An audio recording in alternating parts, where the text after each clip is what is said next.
Hi, I hope you had a great day, and if not, I hope I can make it a little better because today we are going to talk about Arcane, most precisely about some OCs I made based on the show. The thing I like the most about sheep is the fact that they can make babies. Why? Because I am just obsessed with the idea of two human beings making another one that look like them but is also way different. This is why I decided I will use my drawing and writing skills to create kits for the most popular and only ships from the Arcane show. Our guests for today will be the duo Vi and Caitlyn, Jinx and Ekko, and last Jayce and Victor. I also made a bonus couple based on a suggestion in my comment section. They asked for Mel and Lest, and let me tell you that it wasn't easy. Without further ado, let's start with the fan favorite Vi and Caitlyn. So I've got some people in the comments of my TikTok video asking, how can they make babies if they are both women?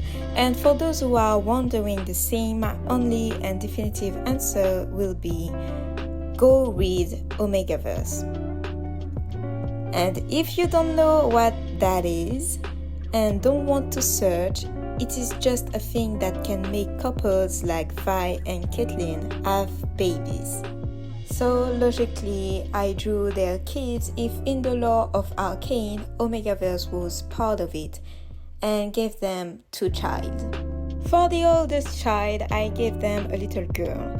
She is 19 years old, and for physical appearance, I wanted her to look more like Caitlyn and Vi's mom. She has straight but a little wide hair like Vi, and for the color it is just what I thought I would get if I mixed Caitlyn and Violet's hair color. Because Violet is also a flower name, I wanted to do just that for her children, and so I gave both kids a flower name. So for the girl, her name is Hyacinthe. The boy is 13 years old. He looks a lot more like Vi, but with straight and disciplined hair like first season Caitlyn. His eyes are a lot more Asian compared to his sister because I thought it was possible that he took his grandpa's eyes, as he is the most direct male in his genetic tree. He also has freckles like Violet because I thought that would be a cute idea. And for the name, I chose Aster, which is also a flower that can be purple. Hyacinthe and her brother Aster are two completely different beings. Hyacinthe, who look up a lot to Caitlyn, is frank and hot-headed.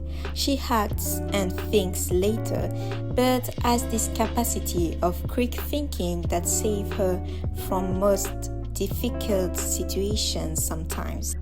Give her some weapons and a battlefield and she becomes the best soldier you've ever seen. She have never known defeat and she is the best in everything. At least that is what everyone says. When we think of the Kuraman's kids, the first name that is brought up is that of the oldest child.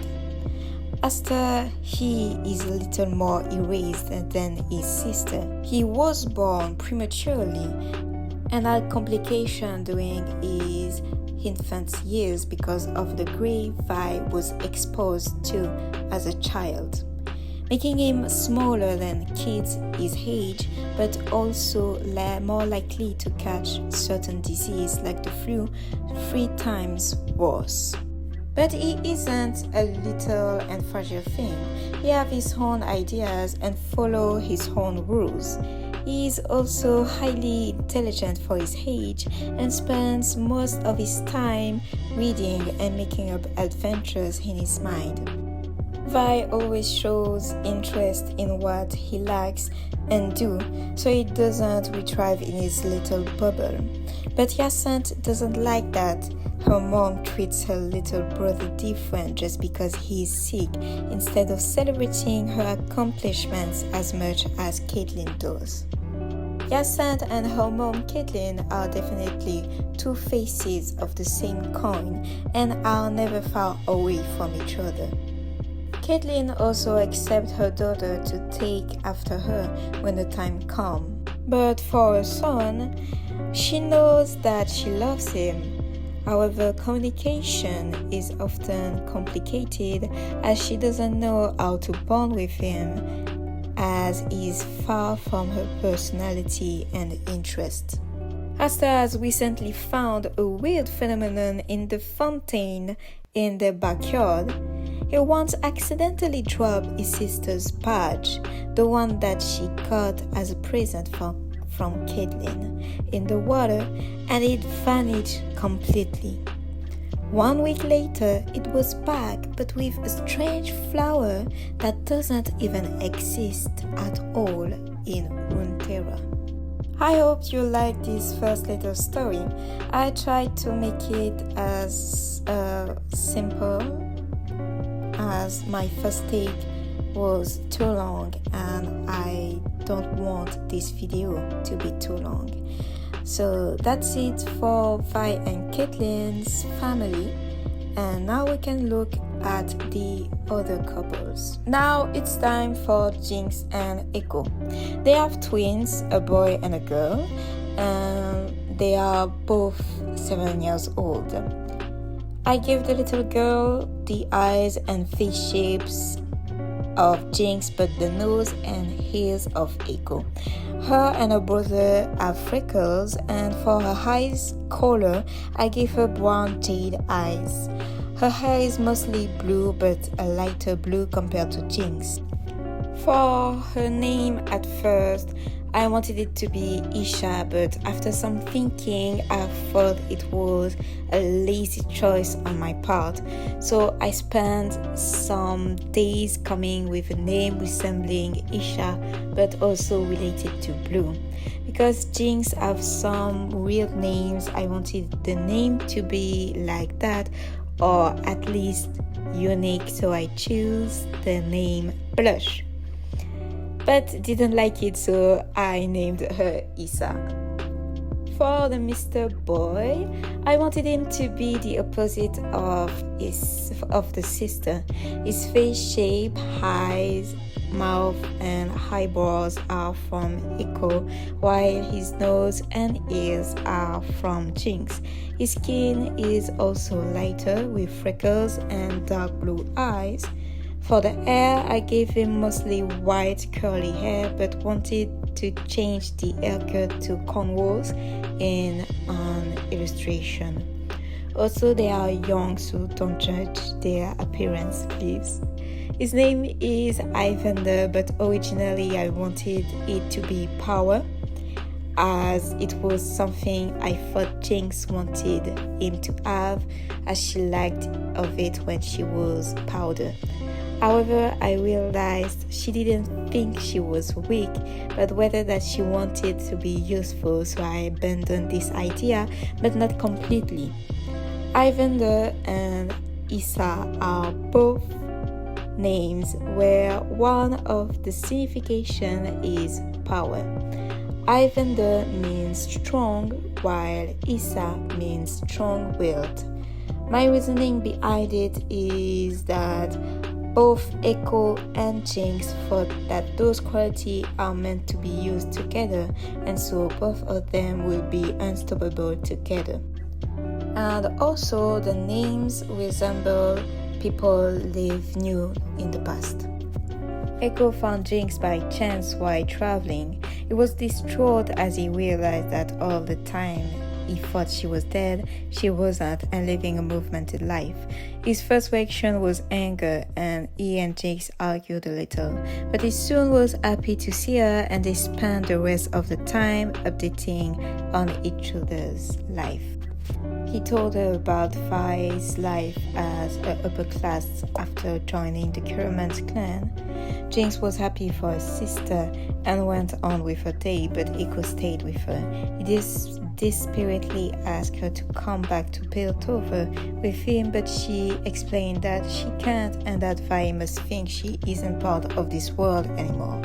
Jinx left him and Ekko started to think about the situation, watching Jinx from a distance for days, and finally understood that where she was now was the best for her and he might just leave her where she is, happy.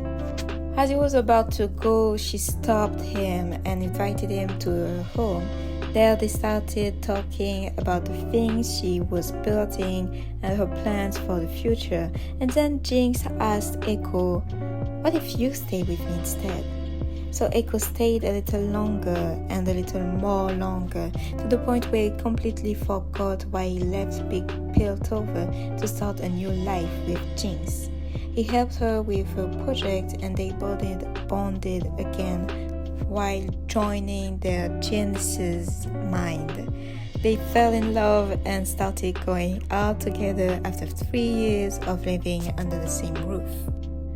Until after a lot of years of being a couple, Jinx got pregnant. It wasn't part of their plan at all, even though they have been together for a long time. The climate between countries was about to shift because of Noxus, and they both didn't want their child to go through a war like them when they were kids. But after a long time thinking and establishing the pros and cons, they decided to go through with the pregnancy. Searching for names was by far the most complicated, as Jinx didn't like Ekko's taste in names. They settled for Issa and Evander after a long series of debates and armless fights. She gave birth to the twins in October, and they started to live their new life together. Every day had its part of clouds and sunshine, but they always found a way to love and protect the twins, giving them the things and the life that had been taken away from their younger selves. Jinx loved building things with Evander and showing him tricks.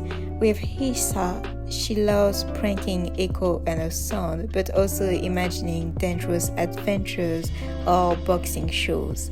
Because Jinx and the kids are high on energy, Ekko tends to do more peaceful activities with them, like coloring or reading. They all love Ekko's bedtime stories or the afternoon naps in the hammock. I don't know. Just is a picture of it. The twins have a really good relationship with each other, and for their personality, Issa is as if young Ekko and Jinx were the same person, and Evander is as if adult Ekko and Powder was the same. Issa is clearly a ball of fire. She is very excited and have a lot of imagination, always taking her brother on adventures, picking rocks and see who can throw them the furthest.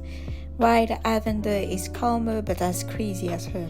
He prefers to play the superhero with Issa as his apprentice, even if she is more of an agent of chaos.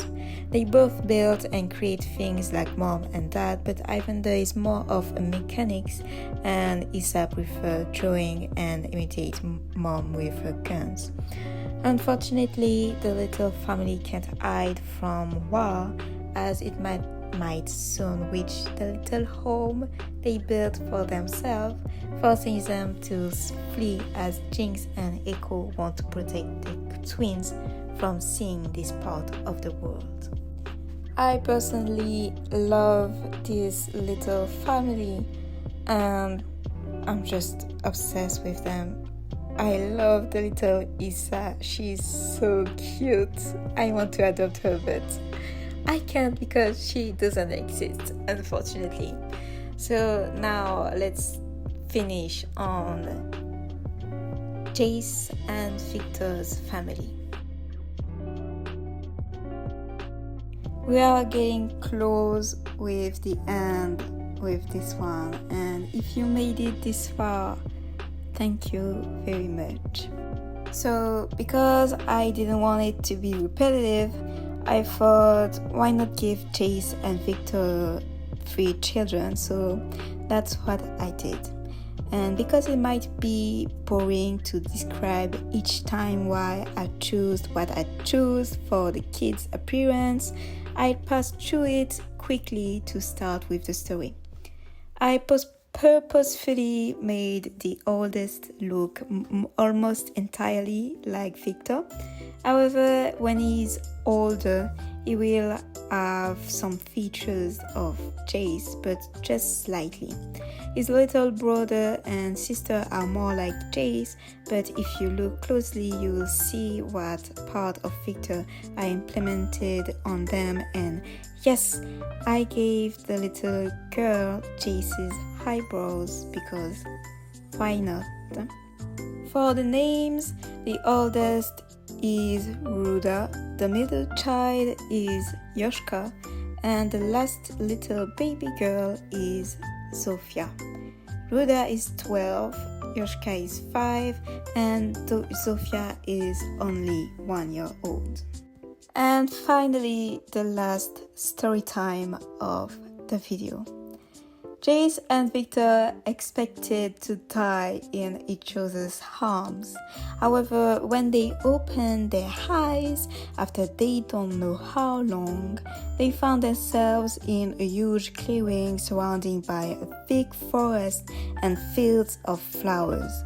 A small stream crossed it, and in the center of it all was a somewhat old-fashioned manor.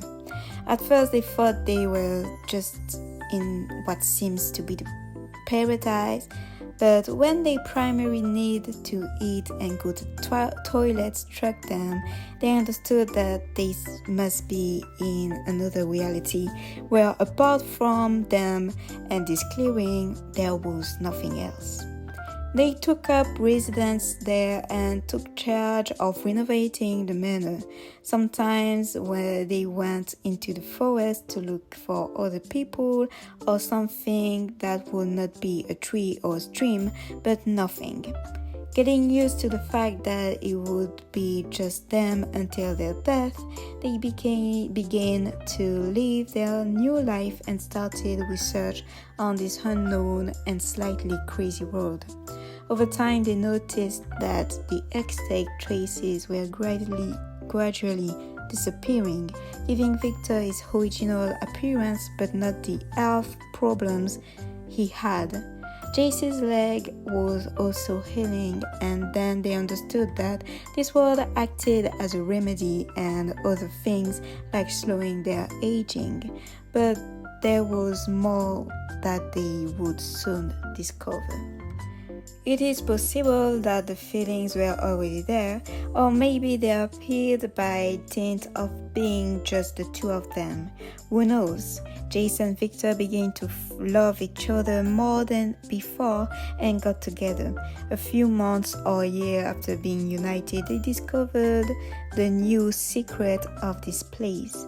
The place had acted on their body in an unexpected way, and from this prodigy, Ruda, their first son, was born. Not expecting this, Jayce, the main concerned, and Victor had a hard time in the first moments of the infant's life, but quickly learned how to raise him. They shared with the little one their love for science and discoveries, seeing him very intrigued by what they were doing. 7 years later, they had their second son, Yoshka. He was far from appreciating his parents' job, like his older brother, preferring to play and color like any child.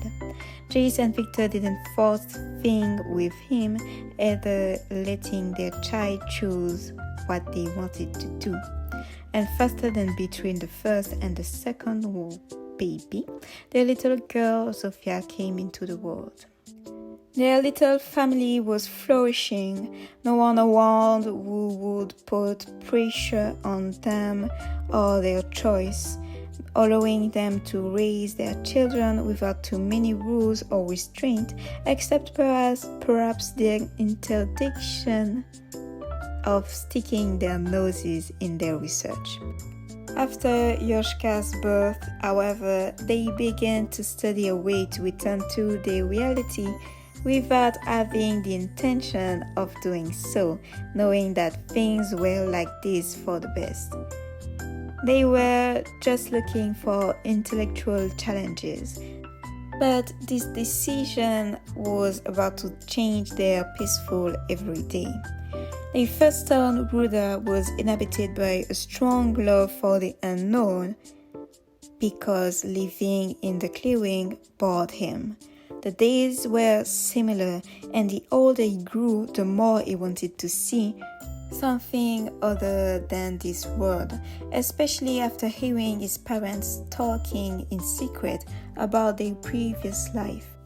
Ruda quickly decided to break the only prohibition Jayce and Victor had installed and began to look for his own way to go to the world where his parent was originated by using the inventions and formulas they created, even though he didn't understand much of it. Unfortunately, he didn't get the results he was searching for. However, he managed to create a sort of portal in a stream far behind the manor that one day began to make objects from elsewhere appear and then disappear.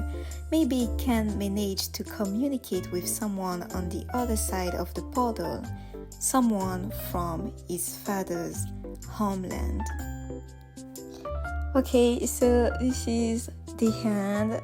Finally, I don't really like my voice in recording, so I hope it wasn't a torture for you to listen to me during this entire video. I don't have a laptop, and editing on my tablet was just difficult and unbearable because the app kept freezing or whatever. Despite of that, it was still a fun video to do. I know that you heard my accent, and English is not my English is my second language, and I am sorry if I made some mistakes. I'm still learning, and I am more comfortable writing than speaking. I hope you enjoyed this video as much as I did, and tell me what are your thoughts on these stories and my OCs also. Thank you for staying until the end, and the video thank you for staying until the end of the video. And if you find my content interesting, you can either leave a like, a comment, and or subscribe. And we'll see each other again soon for another video, but especially when I will have new ideas.